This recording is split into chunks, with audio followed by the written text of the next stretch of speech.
The Eyes of Fear, the Head of Pain, the Face of Evil, and Some King, by Johann Liberto. Chapter 2. Before the Storm. Two pilgrims are on a journey, an investigations of sorts to figure out what's going on in the realm of Nora up in that town called Oakwheel.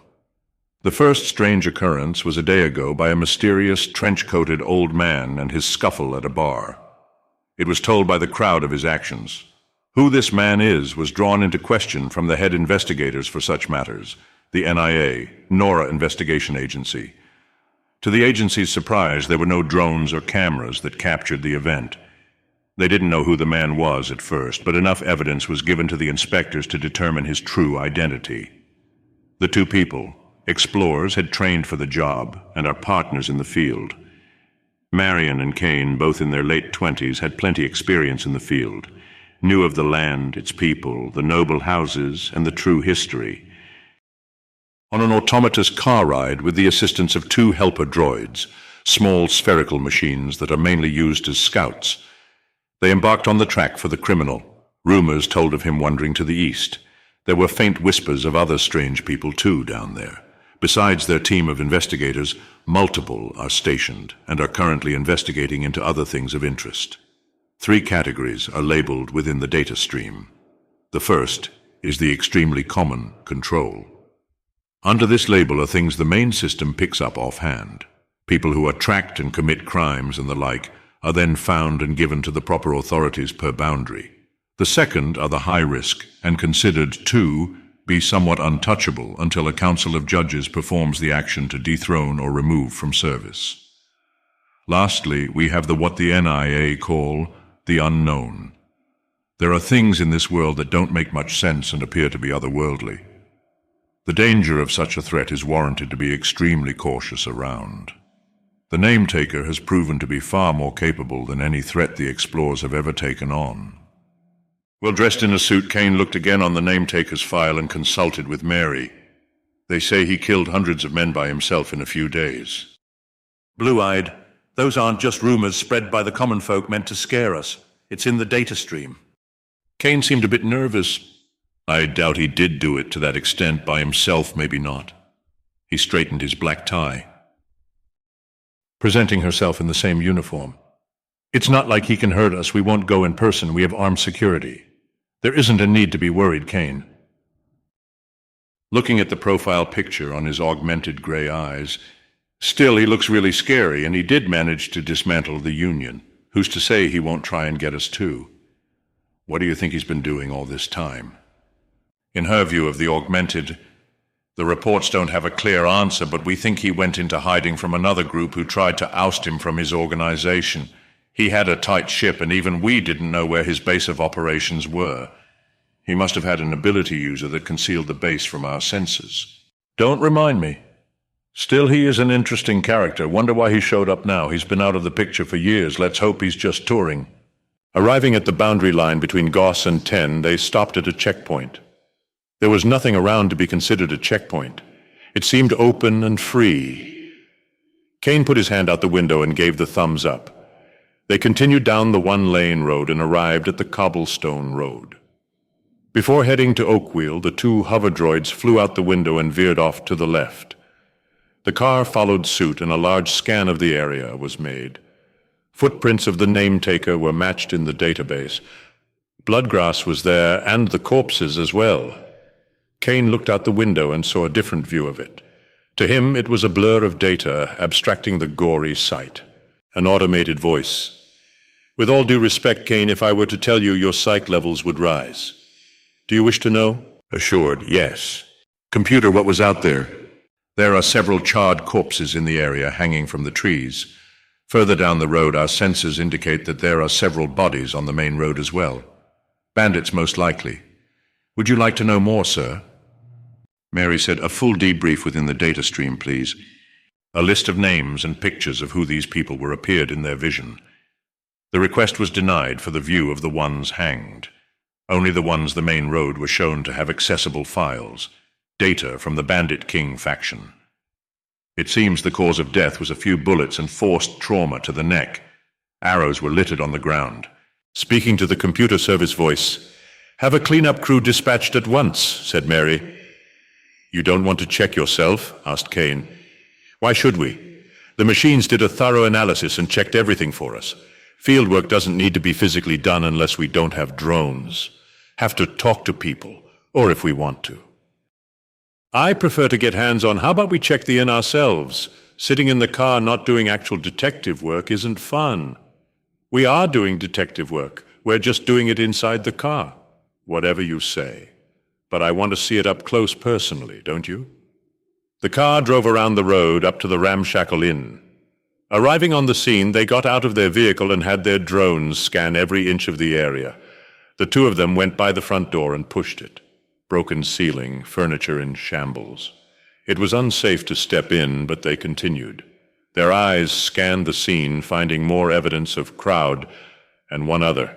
Dried blood on the floor, a quick analysis, and pronto the culprit was identified. However, no such blood matched the system. In fact, it contained a lot of different blood types. With a weird eye bulge. That's freaky. How could so many people's blood be found in a sling of droplets? Said Caney, contemplating. Maybe they used it to throw us off. Crouching to it, I suppose, but even if that was the case, it's just too strange.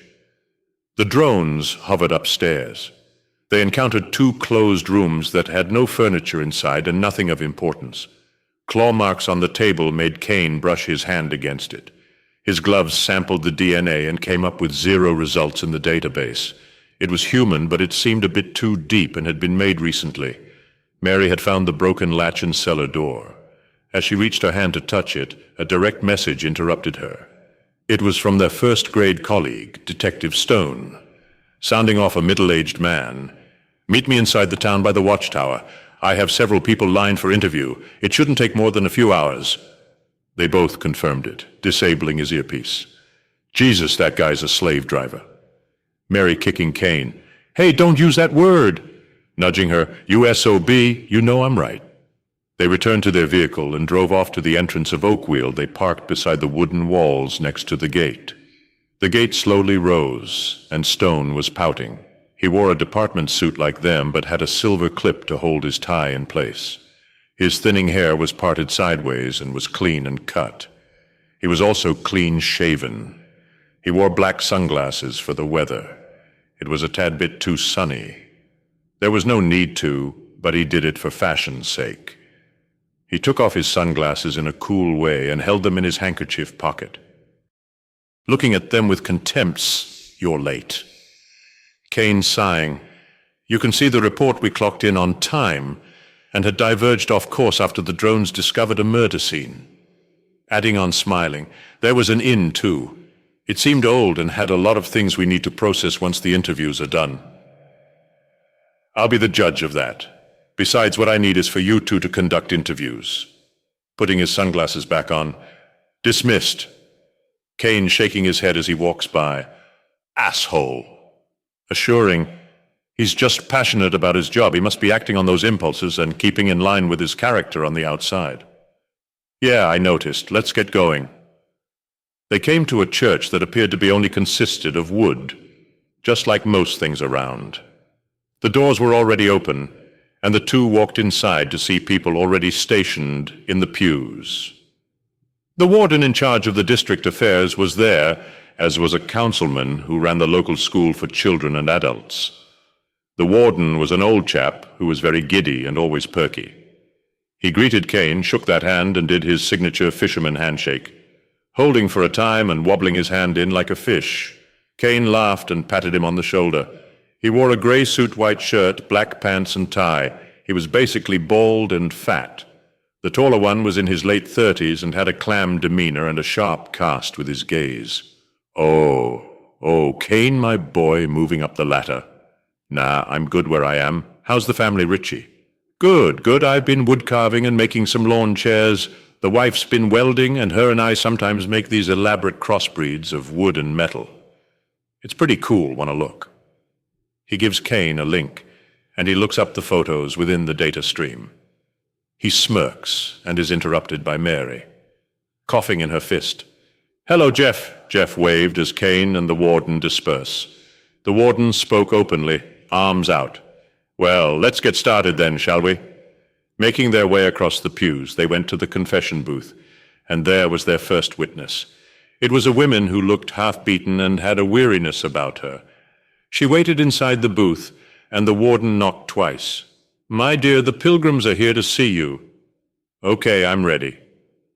Nodding to the confessing booth, Kane signaled he'd go inside the other to meet her. Kane sat down and activated the program. "Hello, my name is Kane. I work for the NIA, and I was wondering if you can take a statement for me." Quaking. "Rosie, my name is Rosie. Don't be nervous. I know it must be hard, but please tell me what happened in your own words." Pause. "Well, I was working late last night, and it was a little busier than usual then." She paused again. "Then my son came in, and he sat down at a table and waited for me to be done." "Your son, how old is he?" 10. Just turned 10 a few days ago." "Did he have anything to do with what happened last night?" "No." A lie was detected. A red light shined within his peripheral vision. "Rosie, it's all right if he did. Nothing bad will happen. All I need is the truth from your words, that's all. He was only thanking him. That man seemed fine at first, but he attacked my husband, and he looked like he was going to kill my boy. I felt so powerless." Her words moved Kane a bit. "Did he say anything?" "He was muttering to himself. He just kept saying to himself, 'Stop,' yelling and screaming, 'I'm going to kill you and your family. Everyone's going to die,' something like that." "Stop." "He repeated it over and over when he was touching my boy." "Okay, I think we have enough to go on. Thank you for your testimony, Miss Rosie. I guarantee you'll be all right." "What if he comes back?" "For sure. He's not going to. If he does, we'll stop him from even getting close enough to this place. Trust me when I say everything is going to be all right." Kane got up and walked through the door. Big Richard rested his arm and was eavesdropping. Jeff smacked the warden on the head, and he let out a mouth of "ow." "So what did she say?" asked Richard. Mary chimed in. "That's top secret, so if you don't mind, you two thanks but NIA," pointing to her badge. "Remember." Richard replied, Right. Jeff and Richard began to walk away, giving one last talk. "Oh yes, when you get back, give one of those shakes to your old man." Hand to his mouth for enhanced volume. "Will do." Giving a really look. "Don't encourage him, Kane. He's just trying to have fun. And we're trying to work." "Geez, when did you become such a buzzkill?" "When I swore an oath to protect." "Oh yeah, I forgot about that." They walked to the next witness, the fat nobleman. He was accompanied by his thin manservant and 2 mercenaries. They were adored with the crest of the boar, a boar skewered with its intestines out. The nobleman must have been the fattest both Kane and Mary have ever seen a human being be. Not as an insult, but more like a morbid curiosity, they stared at him rather than his starving servant. The nobleman wore a long red tunic and fur around his shoulders, which resembled a white spotted fox. Bling, it was certainly an understatement on how much gems, necklaces, rings, and piercings that his wife had. She looked more like a tribeswoman. Before introducing themselves to the man, his butler intervened and announced, "My Grace Big Oaf Cunningham Duke, Lord of the Boar, brother of—" Big Oaf cutting him off. "I witnessed something yesterday that scared my wife and myself very much so, and I wish to be compensated for it in full, for indecent exposure of a pilgrim breaking the boundary law." Mary, "We don't. Quiet woman, the men are talking." Upset by that, Kane spoke. "The pilgrim in question isn't a pilgrim. He's the infamous name-taker. I'm sure you've heard of him." "That psycho was on a rampage. I don't care who he was. He had to be a pilgrim by the strange clothes he was wearing." "Strange clothes?" asked Kane. The wife butted in. "Yes, he wore things I've only seen you people wear. It was clear as day to me or anyone in town he was a pilgrim." Kane spoke. "Well, wherever he got those clothes from doesn't matter now. What we need is the full cooperation of the noble class," pointing to the Big Oaf in question. "Your people have enough food to save the surrounding territories west of Nora. Most nobles now are too greedy or cowards to do anything for the lower class. If the nobles want security from the Bandit King or the untouched lands, I expect you to give, not take." "Who do you think you are?" That's for the council in the tower to decide. I think your kindness is a sick joke. Your culture and influence in this land has spread to the west. I don't understand why you people don't just conquer us and be done with it. We could get a lot of things done. Due process, we're very picky of how we handle things. Mary gets between them. This has gotten too far off topic. We're here for an investigation, not to debate. Kane backed down from the argument as Big Oaf was enjoying himself. Both Kane and Mary walked away from the group and continued their interviews. Mary walking beside Kane. "Why were you ranting?" Smiling. "It's in my character." As they walked closer to the next witness, there was Ira standing in the corner of the building by a stained glass window looking outside. Ira looked being himself and saw the two detectives approaching him. With a frown, he greeted them both. "Good afternoon." Both of them being as relaxed as possible. "Good afternoon." Mary leapt in. "Hi, my name is Mary, and this is Kane. What's your name?" "Ira." "Well, Ira, we talked to your mother, and she was very worried about you. Could you tell us what happened yesterday?" Looking down to recall, "I was outside playing with my strings yesterday night. Then he came. He was scary. I thought he was a pilgrim. He was talking to Endrick about something. Then he walked away." "Endrick, huh? Is Endrick a resident here?" asked Kane. "He lives in the small watchtower next to the gate." "He lives there?" "Yeah, he drinks a lot. He doesn't go home." "Mary, did he talk to anyone else?" "No, just me, my father, Mom, and Endrick." "What did he say to you?" "He didn't want to talk to me. He tried to ignore me. He told on me and got me in trouble. Then he beat my father and put his hand on my face. He said stop and yelled about killing me." "I'm sorry to hear that. Are you all right now?" "Yeah, Dad can't hurt me anymore. He's sleeping." "So he's in a coma or has suffered serious injury." "All right." Getting up, Mary waved down Jeff, introducing him. "This is Jeff, the local school teacher. He recently had been accepted by the warden to teach here. If you want, he can take you to the new playground outside." "Okay." Jeff and Ira left. Both Mary and Kane went outside the chapel and talked. "What do you think, Kane?" "I don't know. His actions suggest that his schizophrenia has gotten worse to the point he may be delusional.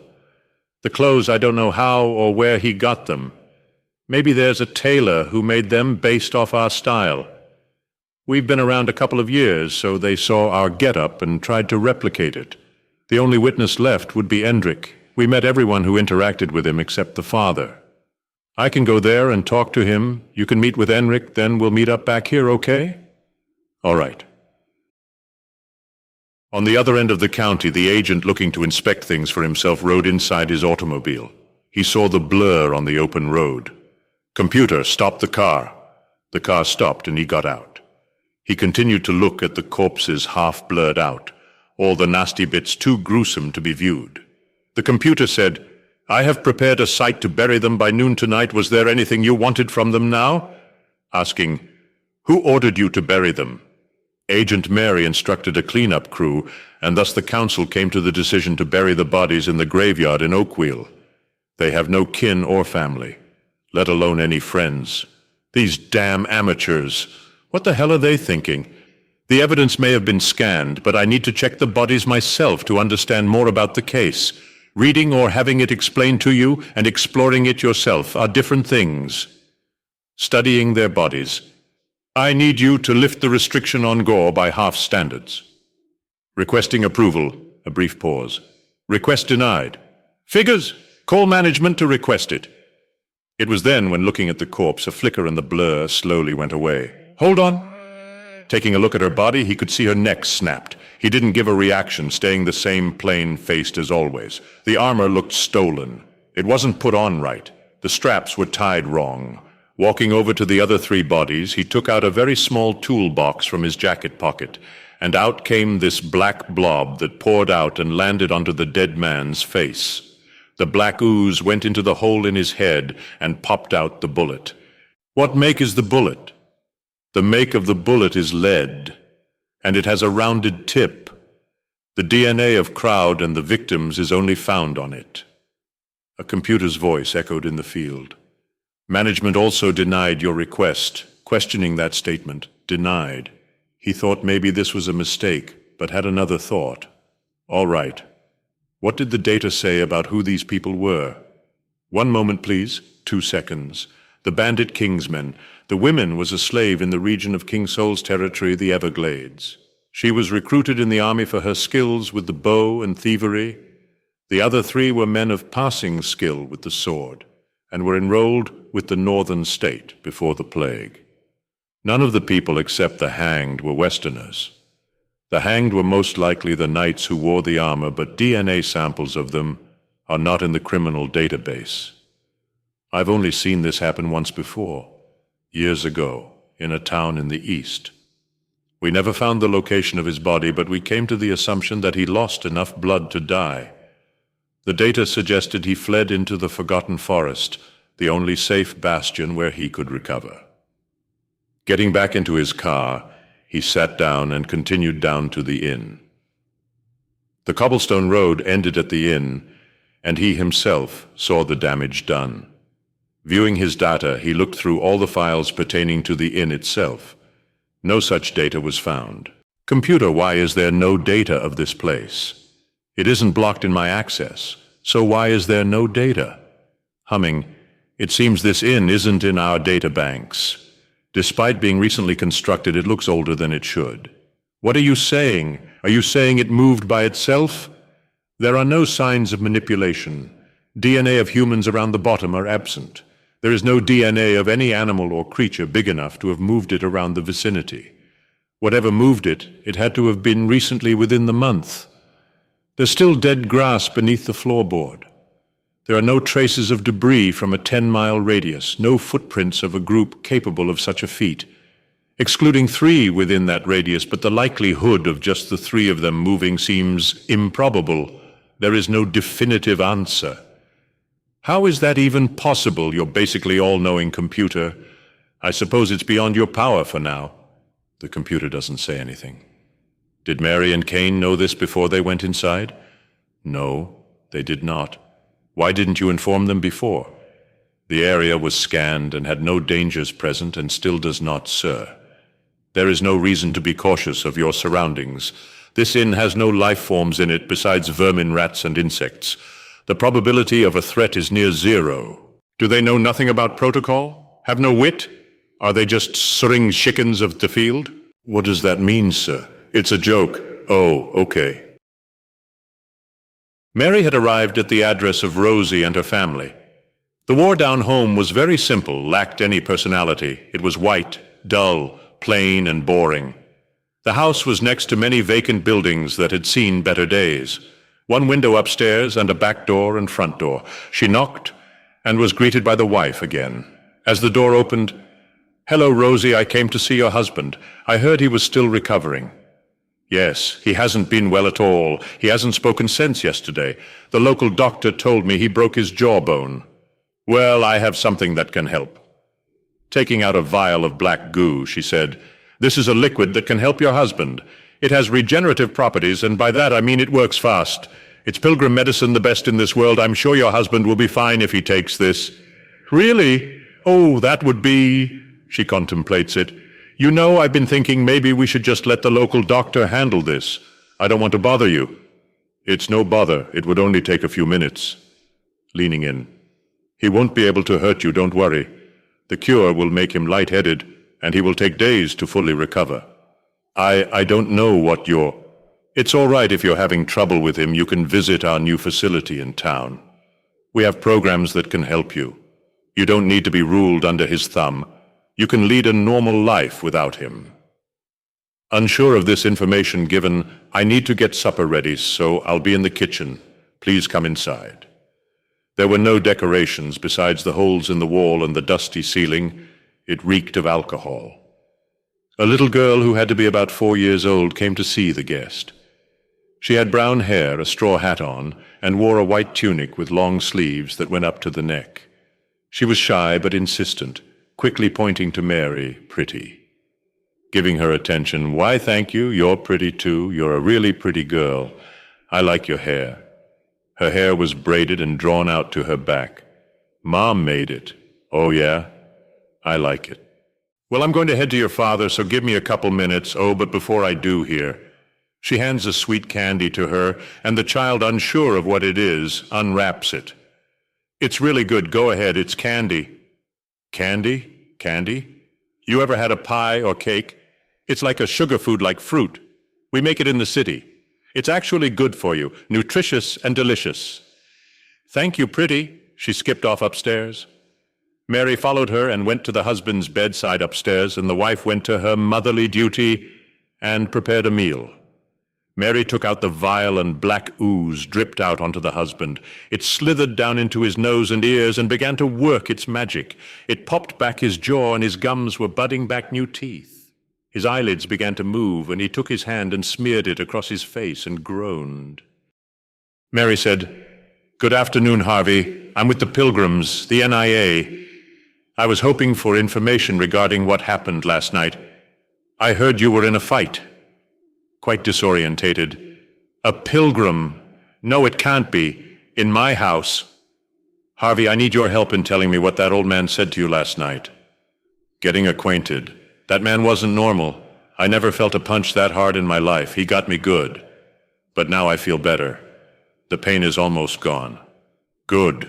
Good now. Was there anything he said to you?" Turning to face her. "He didn't talk much. He was quiet. He seemed to be ignoring me. That fucker deserves to be hanged. I'll make sure I get him." Mary reached out her vial and collected the ooze as it came out of his nose. "What the fuck is that? Ah, my head. I have such a headache." As he bangs his head with his fist, he smirks and lowers his hand to her waist from the bed. And right before he does, she slaps his hand away and says, "I don't think so. I'll be going now. I'll be—" Wait, said Harvey, but the headache returned stronger, and he went backwards onto his bed and groaned. Mary walked downstairs and met with Rosie in her kitchen. "Your husband's fine, so I'll be going now. If there's anything else, don't hesitate to tell us. Our facility is located next to the church, next to the schoolyard. You can talk to the warden or any teacher you see if you need help," scrapping the ladle against the bottom of the pot. "Thank you." Mary opened the door where she was greeted by Agent Stone. "Where's Kane?" asked Stone. "Why, what's wrong?" Kane was walking up to a few sentries that were playing a game of tic-tac-toe right beside the wooden walls. They were so bored and lazy they paid no attention to Kane as he opened the watchtower door and began climbing up the stairs. At the top, Endrick was sleeping on the job. His shirt was stained and ripped as his stomach was showing his mid-drift, snoring and was scratching his nearer regions. "Captain," announced Kane. With that, the captain broke free of his slumber and opened his eyes, focusing it toward Kane. "You all right? Need me to wait?" Waking up. No, it's fine. Give me 2 minutes. I need a glass of water." Walking over to a barrel, Kane took an empty cup from the ground and scooped it up and offered it to Endrick to drink. Thankful. "Ah, thank you. Drinking it all. Ah, that's better." His legs and ass was on the ground and starched out as he leaned against a wooden crate. "What can I do for you? Do you know who I am?" The captain studied the man. Oh, shit. Sorry, I'm not, It's all right. I'm just here to ask you a few questions about a man you saw yesterday. Do you know of someone named Crowd?" "Crowd? I think I've heard of that name before." "He's the name taker." "Oh, that one." "Yeah." Looking straight at Kane, not taken aback, smiling. "What? You think he's the one?" He begins to laugh. No, I doubt it. He was a pilgrim for sure." "A pilgrim? No, he wasn't a pilgrim." "How do you know for sure?" The captain seemed certain of this. "He had a weapon. Like the ones your people use. What was it? A gun. That's what it's called, right?" "I seen it just briefly. He wasn't concealing it. He didn't seem to care too much about showing it off. At first I thought he was a bounty hunter or some drifter looking for the scaled-cloaked man." "The scale-cloaked man? I never heard of a scale-cloaked man." "He came here recently, maybe a week or a couple days ago. He was caught stealing food and some other things. We placed a bounty on his head, but there isn't really anyone who can leave their station to find out where he is. We were told not to pursue him by the warden. From what the store owners told me, he ran down the cobblestone road to the mountains of the east. He must be camped in the forest around there. We get thieves from time to time, so it's not like it's uncommon." But recently, there have been bandits coming around looking to raid. There were bodies on the road to an inn. Pilgrims don't kill people, even if they're bandits' captain. An inn? There's no inn down that road.